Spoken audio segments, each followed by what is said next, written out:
गुरु शिष्य शिक्षा में आप सभी का स्वागत है।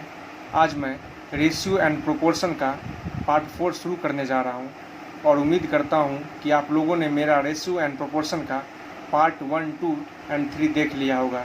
अगर आप लोग नहीं देखे हैं तो जाकर देख लीजिए। डिस्क्रिप्शन बॉक्स में मैं तीनों पार्ट का लिंक दे चुका हूँ और मैं पहले ही बता चुका हूँ कि आप किसी भी कम्पिटिटिव एग्ज़ाम्स की तैयारी करते हो, चाहे एसएससी, बैंकिंग, रेलवे, डिफेंस है, किसी भी कम्पिटिटिव एग्ज़ाम्स की, तो ये रेशियो एंड प्रोपोर्शन सभी कम्पिटिटिव एग्ज़ाम्स के लिए है। और मैं सारे क्वेश्चनों को, जितने भी इम्पोर्टेंट क्वेश्चन हैं, जितने भी टाइप के क्वेश्चन एग्ज़ाम में पूछे जाते हैं, पूरे बेसिक लेवल से हाई लेवल तक 0 to इन्फिनिटी मैं पढ़ाने जा रहा हूँ। तो आप अगर इससे पहले कोई नहीं भी पढ़ा है तो उसको भी समझ में आएगा। तो चलिए शुरू करते हैं। क्वेश्चन है हमारा, B is 2 years older than A. B जो है ए से 2 साल बड़ा है, but 14 years younger than D. लेकिन बी 14 साल छोटा है। किससे छोटा है? तो डी से छोटा है। क्वेश्चन में क्या है आपका? B is 2 years older than A. B A से 2 साल बड़ा है, लेकिन बी 14 साल छोटा है डी से। If the ages of C and D are in the ratio of 5:8, और यहाँ पर आगे लिखा है जो C and D के एज का रेशियो 5:8 है और A and C के एज का रेशियो 6:5 है, तो पूछ रहा है find the age difference between B and C। तो B and C के एज के बीच में कितना का डिफरेंस है। तो क्वेश्चन तो आप लोग समझ गए हैं। तो चलिए शुरू करते हैं। बिल्कुल शॉर्ट ट्रिक के साथ, बिल्कुल बेसिक के साथ, बिल्कुल पूरे कंसेप्ट के साथ हम लोग समझने वाले हैं, ठीक है ना। तो कोई घबराने की ज़रूरत नहीं है आप लोगों को। क्या है ना, क्वेश्चन में ही हमारा आंसर रहता है, बस हमारा देखने का नज़रिया होना चाहिए। क्या है हमारा? B is 2 years older than A, मतलब बी 2 साल बड़ा है। किससे बड़ा है? तो ए से बड़ा है। इसका मतलब ये है जो ए 2 साल छोटा होगा बी से। अगर बी 2 साल बड़ा है ए से, इसका मतलब ए 2 साल छोटा है बी से। तो ऐसा करते हैं हम लोग, बी के एज को x ईयर मान लेते हैं। तो let the age of B equals to x years मान लो आप, ठीक है ना। तो b का एज को हम लोग x ईयर्स मान लिए। तो a का एज क्या होगा आप लोग खुद बताओ। Age of a equals to क्या होगा? आपको क्वेश्चन में पहले ही दे चुका है, जो b 2 साल बड़ा है a से, यानी कि a 2 साल छोटा है b से। a जब b से 2 साल छोटा रहेगा तो b खुद ब खुद 2 साल बड़ा हो जाएगा a से। तो ये लाइन तो हमारा अब इस कंसेप्ट पे पूरा आ गया बिल्कुल तरह से। तो b को जब हमने x ईयर मान लिया तो a का एज कितना होगा? a का एज ये b से 2 साल छोटा है, यानी कि a का एज हो गया हमारा x - 2 years। तो ये जो ऊपर लाइन था हमारा, वो हमारा अब क्लियर हो चुका है, ठीक है। अब सेकेंड स्टेप क्या है? बोल रहा है कि but 14 years younger than D. लेकिन b जो है सो d से 14 साल छोटा है, यानी कि अगर हम एज ऑफ d निकाल लें तो अगर b 14 साल छोटा है d से, यानी कि d 14 साल बड़ा है b से, तो x + 14 years हो गया। क्या था हमारा लाइन? आप देखो, इसे था b का क्या था? But 14 years younger then d, मतलब d से 14 साल छोटा है। कौन छोटा है भाई? तो b छोटा है, यानी कि d 14 साल बड़ा है b से। तो b का जब x ईयर है तो d का कितना हो जाएगा? x + 14 years हो जाएगा। इतना तो कंसेप्ट अब आपका क्लियर हो गया, ठीक है ना। अब बढ़ते हैं नेक्स्ट क्या है हमारा? If the ages of c and d are in the ratio 5:8। बोल रहा है क्या? जो C एंड D के एज का रेशियो कितना है भाई? 5:8 है। तो यहाँ पर एक चीज़ लिख लो आप, ratio of ages of C and D equals to 5:8। मतलब यहाँ से अगर हम ये ratio of ages of C and D equals to 5:8 है, तो इसको हम C/D लिख सकते हैं, क्योंकि C/D इसलिए लिख सकते हैं क्योंकि रेशियो है। तो C/D का रेशियो कितना है हमारा, 5/8 है। ठीक है, अब क्या करते हैं हम लोग, आप एक चीज़ देखना, हमसे लास्ट में पूछ क्या रहा था, तो B एंड C के एज का डिफरेंस पूछ रहा था। तो ये बात तो स्वाभाविक है भाई, हमको तो C मिला नहीं है, क्योंकि C ही तो आंसर फाइंड करना है। तो सबसे पहले क्या करते हैं हम लोग, यहाँ से C निकाल लेते हैं। C निकालने के लिए क्या करना पड़ेगा हमें, C का C ही रहेगा, और D के बदले में देखो आपने खुद लिखा था x + 14, तो यहाँ पर हम x + 14 लिख सकते हैं, तो इक्वल्स टू 5/8। और क्या हो गया हमारा, C/x + 14 इक्वल्स टू 5/8 हो गया। तो आप इसको क्रॉस मल्टीप्लिकेशन कर दो। जब क्रॉस मल्टीप्लिकेशन करोगे तो 8 को C से मल्टीप्लाई करोगे और 5 को x + 14 से मल्टीप्लाई करोगे, तो ये हमारा क्या हो गया, 8C इक्वल्स टू 5x + 70। अब किसी बच्चे को इसमें भी डाउट है, 70 थोड़ा बड़ा लिख लेते हैं।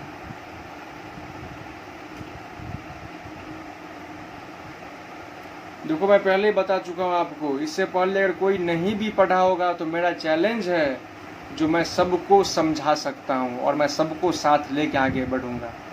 ठीक है ना, तो ये कैसे हो गया, 8 को C से मल्टीप्लाई करोगे तो 8C हो जाएगा, और 5 को x + 14 से मल्टीप्लाई करोगे तो 5 को आपको x से भी मल्टीप्लाई करना पड़ेगा और 5 को 14 से भी मल्टीप्लाई करना पड़ेगा, क्योंकि x + 14 अगर ब्रैकेट में रखेंगे और 5 बाहर रखेंगे तो क्या हो जाएगा, 5x + 5 × 14 कितना हो गया, 70। ठीक है, यहाँ से आप क्या करो, यहाँ से आप C निकालो, यहाँ से आप C निकालोगे तो C इक्वल्स टू 5x + 70/8। इतना तो कंसेप्ट क्लियर हो गया आपका। ठीक है ना, C निकल चुका है आपका।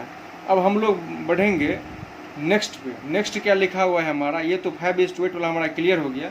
अब हमसे क्या है, पूछ रहा है and that of A and C in the ratio of 6:5। और ये भी दिया गया है क्वेश्चन में, A एंड C के एज का रेशियो क्या था भाई, तो 6:5 था।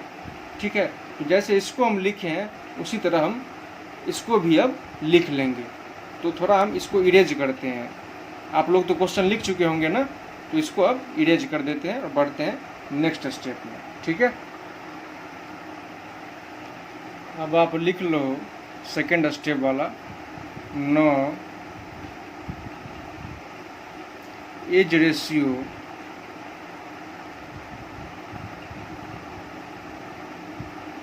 ऑफ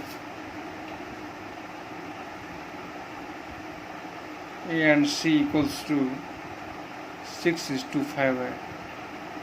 तो हम लोग क्या लिखेंगे यहाँ पे, उसी तरह जैसे पहले लिखे थे वैसे ही लिखेंगे, A/C इक्वल्स टू 6/5। तो यहाँ से आपको तो A का आपने क्या माना था, B को जब आपने x लिखा था तो A का वैल्यू आपने पुट किया था x - 2, तो A के जगह हम लोग x - 2 डाल देंगे। ठीक है, और C का वैल्यू आपने क्या निकाला है, C का वैल्यू आपने निकाला है 5x + 70/8। तो C का वैल्यू आपने निकाला है 5x + 70/8 इक्वल्स टू क्या हो गया हमारा, 6/5। ठीक है ना, अब क्या करना है आपको, इस 5 को x - 2 से मल्टीप्लाई करोगे तो 5 × x बराबर 5x - 5 × 2 इक्वल्स टू 10, और आपको 6 से भी मल्टीप्लाई करना पड़ेगा 5x + 70/8 को। क्लियर है, तो 5x - 10 equals to 6 × 5 = 30x + 70 × 6 equals to 420/8 हो गया। ठीक है ना, अब क्या करना है आपको, क्रॉस मल्टीप्लिकेशन कर दो एक बार और। क्रॉस मल्टीप्लिकेशन जब करोगे तो 8 5 जा क्या हो गया आपका 40x। देखो मैं इसे बहुत शॉर्ट भी कर सकता हूँ, लेकिन बस आपको एक एक चीज़ मैं तोड़ के बता रहा हूँ। जो पूरे प्रोसेस के साथ अगर आप समझोगे तो हो सकता है किसी का, इसमें बहुत सारे ऐसे भी स्टूडेंट हैं जिनको हो सकता है जो कैलकुलेशन में या किसी भी चीज़ में, बेसिक चीज़ों में हो सकता है उन्हें प्रॉब्लम हो। इसलिए मैं पूरा एक एक चीज़ तोड़ के बता रहा हूँ आपको। कोई भी टीचर आज तक ऐसा नहीं बताया है। तो 8 5 जा कितना हो गया आपका 40x माइनस 8 10 जा 80 इक्वल्स टू 30x प्लस 420। ठीक है ना। तो ये जो 40x है और ये 30x उधर लाओगे आप तो क्या हो जाएगा आपका 10x हो जाएगा। ये तो क्लियर हो गया ना। 40x और इधर 30x है मतलब प्लस में है, इक्वल्स टू किस साइड लाओगे आप तो ये माइनस में हो जाएगा। तो माइनस 30x हो जाएगा। तो 40x minus 30x equals to 10x। 10x equals to 420 और ये माइनस 80 उधर जाएगा तो प्लस 80 हो जाएगा। तो आपका क्या हो जाएगा ये 500 आ जाएगा। तो x इक्वल्स टू 500 बाई 10 अगर आप करोगे तो आपका क्या आ जाएगा 50 आ जाएगा। ठीक है। तो x का वैल्यू जब 50 आ गया आपका, इसका मतलब क्या हो गया, आपने b का एज निकाल दिया, क्योंकि b को आपने x माना था। तो जब x का वैल्यू आपको निकल गया 50, यानी कि b का एज निकल गया आपको 50। ठीक है। अब क्या निकालना है आपको, एज ऑफ, ये ईयर्स लिख लो। ठीक है 50 ईयर्स। अब क्या आपको एज ऑफ c निकालना है। तो एज ऑफ c निकालने के लिए आपको क्या करना पड़ेगा, तो लिखो age of c, age of c। तो age of c equals to क्या हो जाएगा आपका। अब एक चीज़ गौर करो आप, ये हमारा कहाँ था c का। अगर मैं बात करूँ आप लोग से, आपने खुद ऊपर लिखा हुआ है c का वैल्यू 5x प्लस 70/8। तो age of c equals to कितना हो गया आपका, आप इसी पे बैठा दो 5x प्लस 70/8। ठीक है ना। इक्वल्स टू आपने 5 की जगह तो आप 5 लिख लो और x का वैल्यू क्या निकाले हो आप, x का वैल्यू आपने निकाला है 50। तो x का वैल्यू लिख दो 50 प्लस 70/8। इसको जब सॉल्व करोगे आप तो 50 इंटू 5 कितना होगा आपका 250 हो जाएगा। और 250 प्लस 70/8, तो 250 प्लस 70/8 अगर आप करोगे तो आपका ये आ जाएगा 320। 300/20। इसको थोड़ा, ये कट जा रहा है वीडियो में, थोड़ा इसको और नीचे लिख लो। ठीक है। इतना तो क्लियर हो गया आपका।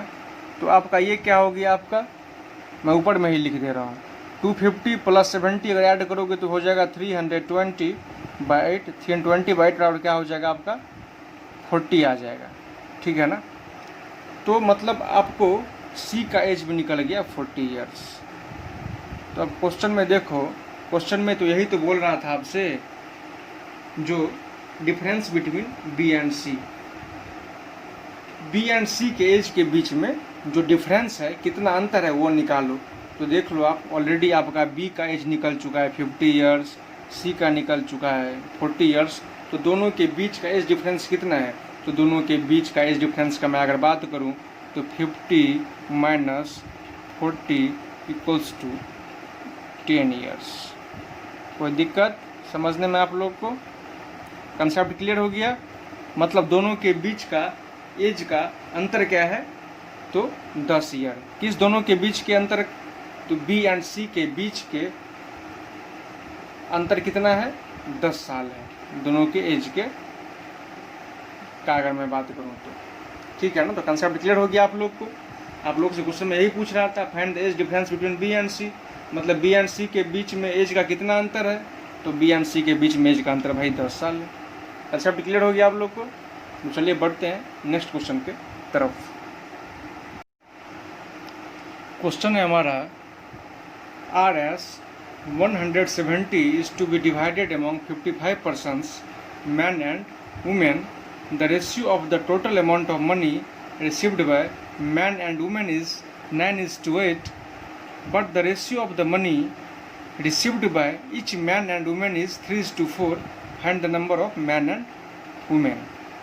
ये क्वेश्चन तो देखने में बड़ा पेचीदा टाइप का लगता होगा आप लोग को, लेकिन ये मात्र 2 सेकेंड में बनने का सवाल है ये। तो चलिए शुरू करते हैं। पहले क्वेश्चन को आप समझ लो। RS 170, 170 रुपये को कितने आदमियों के बीच में बांटा गया? तो 55 आदमियों के बीच में बांटा गया।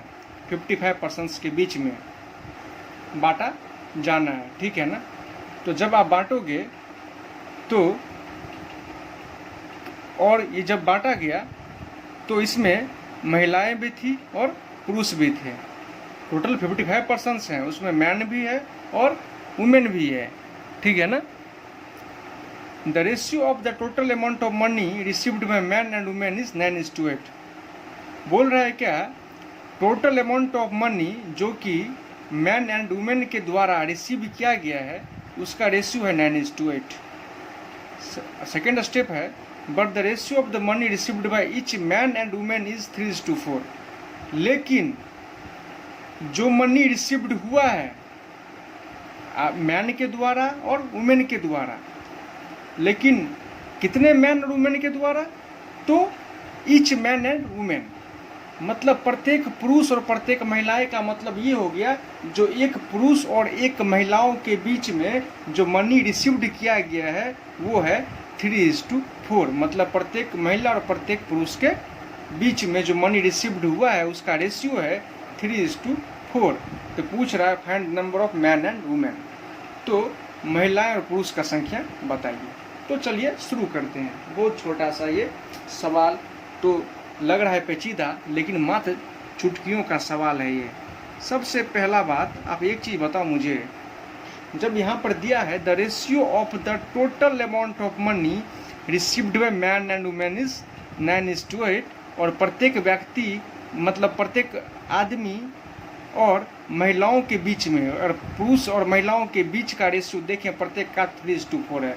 तो ऐसा करते हैं हम लोग, टोटल जो पुरुष का है और जो एक पुरुष का है, अगर उस दोनों का रेशियो निकालते हैं, और टोटल महिला का जो है टोटल अमाउंट ऑफ मनी जो महिला का है रेशियो, और एक महिला का मनी का जो रेशियो है उसका अगर रेशियो निकालते हैं तो इससे हमारा क्या निकल जाएगा? Number of man and women निकल जाएगा। इससे हमको पुरुषों की संख्या और महिलाएं की संख्या दोनों निकल जाएगा।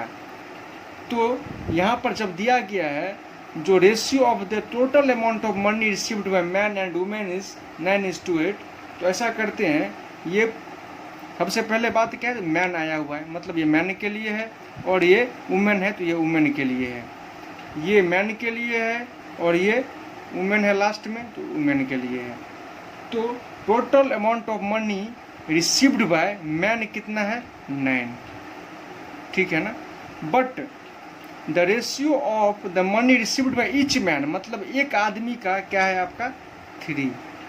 तो पहले ही मैं बता चुका था आपको, टोटल अमाउंट ऑफ मनी जो मैन के द्वारा रिसीव किया गया है उससे उसका, और जो प्रत्येक आदमी के द्वारा मतलब एक पुरुष के द्वारा जो मनी रिसीव्ड किया गया है उसका रेशियो निकालेंगे, और इसी तरह हम लोग महिलाएं का भी जो टोटल है और जो एक है उस दोनों का रेशियो निकालेंगे, तो इससे हमारा number of man and women निकल जाएगा। तो ये हमारा हो गया 9/3 इज टू। अब मैं बात करूँ महिलाएं का, तो महिलाएं का टोटल कितना था? Total amount of money received by women कितना था? 8 था। और अगर मैं बात करूं एक महिला के द्वारा जो मनी रिसीव्ड किया गया वो क्या था? 4, ठीक है ना।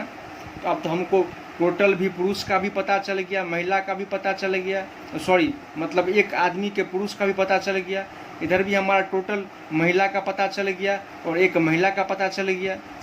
तो इससे क्या होगा, अगर टोटल पुरुष का हम बात करें बाय एक पुरुष का जो मनी रिसीव्ड हुआ है, और टोटल महिला का और एक महिला का जो मनी रिसीव्ड गया है, और उस दोनों के बीच का अगर हम रेशियो निकालते हैं, इससे हमें कितने महिलाएं हैं और कितने पुरुष हैं वो आसानी से निकल जाएगा। तो आप जब इसका करोगे तो 3 3 जा क्या हो गया 9, और जब इसका रेशियो निकालोगे तो 8/4 का कितना हो गया आपका 2 हो गया, ठीक है ना।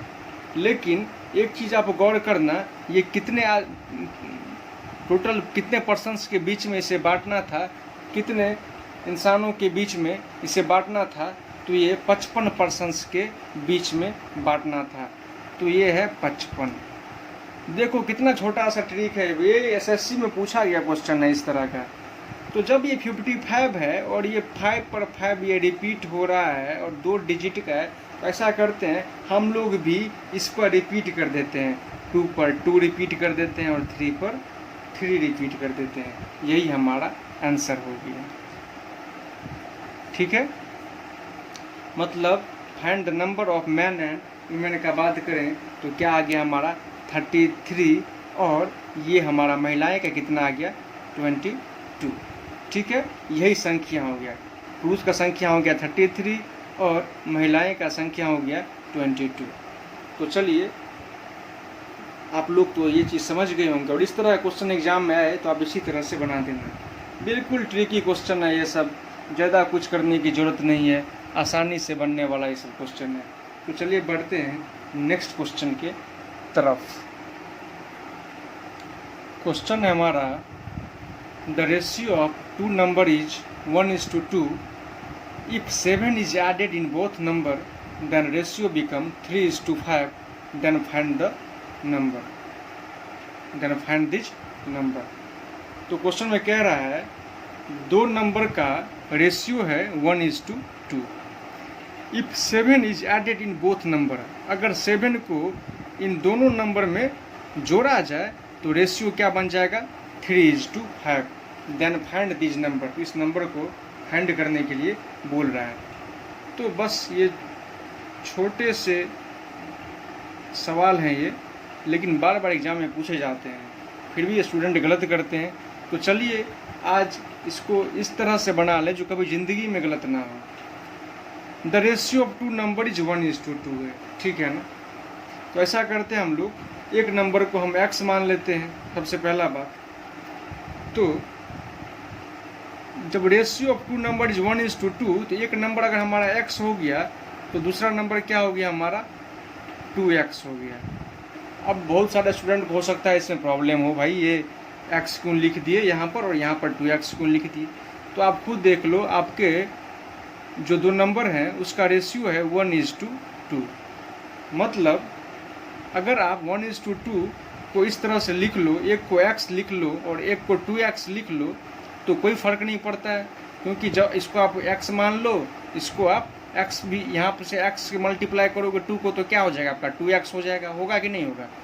तो रेशियो में है तो इसी को बस हमको रेशियो में लिखना है, 1/2 लिखना था, तो 1/2 के बदले हमने क्या किया x/2x लिख लिया। क्यों लिखा, तो x को अगर आप कट करोगे तो आपका ऊपर में क्या बच जाएगा 1 और नीचे में 2, तो 1/2 इक्वल्स टू 1:2। तो ये हो गया हमारा रेशियो ऑफ 2 नंबर, क्या हो गया हमारा x/2x हो गया, ठीक है ना। अब क्या बोल रहा है, 7 is added in both number, मतलब इस दोनों नंबर में क्या किया है, तो 7 को ऐड किया गया, मतलब इसमें भी 1 में भी ऐड किया गया, 2 में भी ऐड किया गया, और 1 के लिए हमारा x है और 2 के लिए हमारा 2x है। तो जब दोनों में 7 ऐड किया गया तो हम भी कुछ नहीं करेंगे भाई, जैसे जैसे बोलेगा वैसे वैसे करेंगे, बिल्कुल बच्चे की तरह। तो +7 इसमें भी कर लो भाई और इसमें भी +7 कर लो, ठीक है ना। तो ये भी कर लिए। अब क्या है, देयर रेशियो बिकम 3:5। जब आप इस दोनों नंबर में 7 ऐड करते हो, ऊपर में भी 7 ऐड करते हो और नीचे वाले में भी 7 ऐड करते हो, तो आपका रेशियो क्या बन जाता है 3:5, यानी कि आपका रेशियो बन जाता है 3/5। कोई शक, कोई सवाल? चलिए कोई सवाल नहीं। तो अब क्या करना है हमें भाई, कुछ मत करो, अब क्रॉस मल्टीप्लिकेशन कर लो।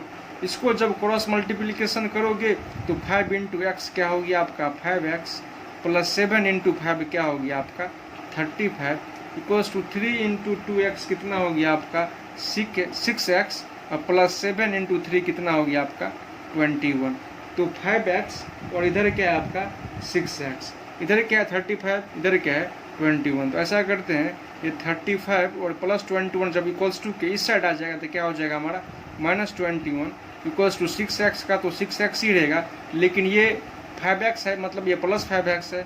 अगर ये इक्वल्स टू उस साइड जाता है, राइट हैंड साइड की तरफ जाता है, तो ये हो जाएगा आपका -5x हो जाएगा। अब 35 - 21 कितना हो गया, तो 35 - 21 इक्वल्स टू हो गया 14। तो 14 इक्वल्स टू कितना हो गया आपका 6x - 5x इक्वल्स टू कितना हो गया आपका x हो गया। यानी कि जब आपका x का वैल्यू निकल गया 14, यानी कि आपका फर्स्ट नंबर का वैल्यू कितना निकल गया आपका 14। तो जब फर्स्ट नंबर का वैल्यू निकल गया 14, तो दूसरा नंबर क्या था आपका 2x था। तो 2x equals to 2 into x का वैल्यू कितना आया आपका 14 आया है, तो 2 इंटू 14 इक्वल्स टू हो गया आपका 28।